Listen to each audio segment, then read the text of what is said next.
આજુબાજુના જે ખેડૂતો આવેલા છે બધાનો ખૂબ ખૂબ હૃદયપૂર્વક આભાર માનું છું કે આપ આપનો કિંમતી સમય આપી અને એક નવી ઈચ્છા જાગૃત કરવા માટે, નવી સારી ખેતી કરવા માટે તમે બધા ભેગા થયા છો.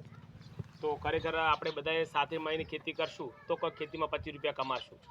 અને મારું પણ ઈચ્છા એવી છે કે દરેક વિસ્તારમાં મારી જેમ લોકો સફળ ખેતી કરીને ખૂબ આગળ વધે. આજે જોવા જઈએ તો 50% ખેડૂતો એવા છે કે માણ શેડા ભેગા થતા નથી, અમને ખેડાઈ ખર્ચ વળતા નથી. અને આપણે બધાએ વાતો કરીએ કે અમે લાખ રૂપિયા વીઘે કમાઈએ, 2 લાખ કમાઈએ, પણ સાહેબ ખેતીમાં રીત બદલવાની છે, ખેતી નહીં બદલવાની. આપણે બધાએ 4 મહિને કાપડની પેટર્ન બદલીએ, 4 મહિને વાળની પેટર્ન બદલીએ, ખેતીની પેટર્ન નહીં બદલતા. ખેતીમાં જે ચારા હતા એને રાખ્યા છે, નવી ખેતીની બદલાવ નથી લાવ્યો. અને હું ઘણીવાર કહું છું કે બીજ જો ભર્યો નહીં ભરો, પૂનમ જો ભર્યો, પણ આમાં સારા ખેડૂતના ઘેર ભરો. 1 મહિનામાં 1 દિવસ સારા ખેડૂતની મુલાકાત લેવા. હવે તમારે વનરાજભાઈ છે, મનસુખભાઈ છે, ઘણા ખેડૂતો અહીંયા તૈયાર થવાના છે, એમને મળવાનું. અને ખેડૂતોએ સાચી માહિતી બીજા ખેડૂતો નથી આપી, ડબલા હંતાડવાનું ખૂબ રાખ્યું છે. ખેડૂતને ભાઈ બોતલ હંતાડી નાખે, બોતલ બાળી નાખે. એટલે આવું બધું ના કરવાનું. ખેડૂતનો દુશ્મન ખેડૂત જ છે. ખેડૂતને સાચી માહિતી આપો એકબીજાને. હવના કિસ્મતનું હવ કમાતું હોય છે. પહેલાં અમે ચોળી વાવતા હતા સ્ટાર્ટિંગમાં ડીસા વિસ્તારમાં. ચોળીના ભાવ અમારા 100 રૂપિયા ઉપરના હતા કિલ્લાના, 2000 મણ ચોળી જતી હતી. તો બધા એવું લોકો કહેતા કે તમે આ ઈવડિયા બનાવો છો ને તો ચોળીનો ભાવ ઉતરી જશે, કે બધા શીખશે. એટલે પણ આજે 10 વર્ષ થઈ ગયા, હજુ એના ભાવ ચોળીના 100 રૂપિયા કિલો આજે છે. એટલે હવના કિસ્મતનું હવ કમાતું હોય છે. એવું ના હોય કે બીજા શીખશે તો ભાવ નહીં આવે ને આવું થશે. અને હું તો જો 10માં હજી 10 પાસ પણ નહોતું કર્યું અને ખેતીમાં આવ્યો હતો. પછી નાની ઉંમરમાં 30-32 વર્ષની ઉંમરમાં મારા ઉપર 35 લાખ દેવું થઈ ગયું હતું.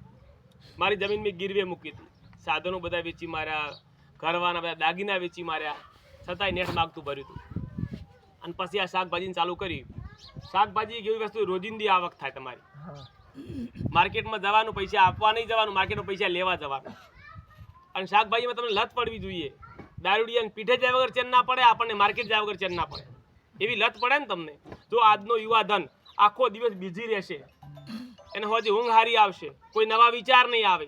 તમે નવરો રાખો શું કરશે? ઝઘડા કરશે, ગેમ રમશે, કંઈક નવું કરશે. એને આખો દાડો બીઝી રાખો, તે હોદના એને ઊંઘ પણ વગર ગોળી આવી જાય. એટલે આજના જે યુવાનો છે એ ખરેખર આજે બહોળી સંખ્યામાં યુવાનો આવ્યા છે. તો હું તો એવું માનું છું કે તમે 10 વીઘાનું નોકરી પસંદ કરતા હોય તો એના કરતાં 4-5 વીઘા તમે આ બકાલું આવો અને 2 હારી ગાયો રાખો. તમારો દર મહિનાનો પગાર છે ને 50,000 ઉપર હશે. સ્વતંત્ર બિઝનેસ. આપણે આપણી ખેતીમાં વધારે આવક લઈ કે નોકરીમાં તો 50,000 મર્યાદિત છે. એટલે ખેતીમાં જો અમારે હું આગળ હારેલો હતો અને આ મનસુખભાઈ પણ આ વખતે મને આવ્યા હતા ડીસા, પણ કનવજીમાં તરબૂચ કેવા આવું જ નહીં. કે મેં કીધું કેમ કે નુકસાન આવ્યું. એટલે મેં કીધું આપણા વડવાઓ કહેતા ખોયું એને ગોતો. અને એ જ તમારે ભલે સીડના પૈસા મને કાઢીને આપજો, પણ તમે તરબૂચ વાવો. પૂછો મનસુખભાઈ બેઠા, મેં એમને કીધું હાલ સીડ એમને બધું બાકીમાં આપ્યું હતું. તમે પૈસા કમાવો તો મને પૈસા આપજો ને, ના આપતા. મારું એક સપનું હતું દરેક ગામમાં કન્વર્જી બનાવવા છે. એટલા માટે મેં એમને એવું કીધું. 30,000 રૂપિયાનું ભાવનું બિયારણ હતું, છતાં મેં એમને ફ્રીમાં હાલ બાકીમાં આપ્યું કે ભાઈ પૈસા તમને વધે ને તો મને આપજો ને, કે મારે જોતા નથી. અને જો આ વખતે સારામાં સારું તરબૂચ છે અમને. મારે એક વાર નોટબંધી હતી તો ડુંગળી વાવેલી હતી 7-8 વીઘામાં, અને ડુંગળી 2.5 રૂપિયા ભાવ હતા. તો બજારમાં રાતના 2:30 વાગે ઉઠીને જવાનું, આખું ટોલું ભરીને જવું તો 2500 રૂપિયા આવતા હતા, 1200 મજૂરી થતી હતી. મારે ઘેરથી કે કોઈ દાવા ડુંગળું જેઠે ઘાલવું નહીં. હવે કે આપણે વાવી જ નહીં ડુંગળી, કે આવું નુકસાન થાય, આપણે ડુંગળી નહીં વાવી. બીજું વર્ષ આવ્યું